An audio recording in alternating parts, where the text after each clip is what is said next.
चिक्की पट्टी तो रखसा जी, वो असल च मैक हो गया खराब हो, तो कोई गल नहीं।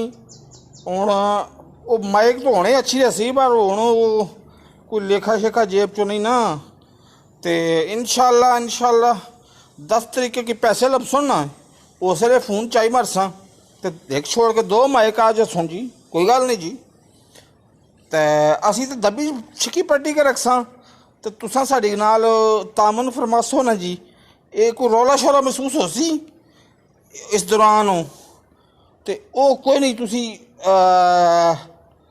जरा ना वो कंप्रोमाइज़ की करें, तो की कर सा ठीक है। अच्छा जी,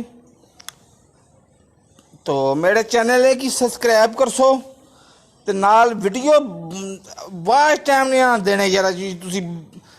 तुसी वीडियो ऑन करने हो तो फिर एक 30 सेकंड बाद तुसी बंद करके छोड़ दे, अगे अगे अगे जुड़ी रहने हो। ये तो गलत गल है ना जी।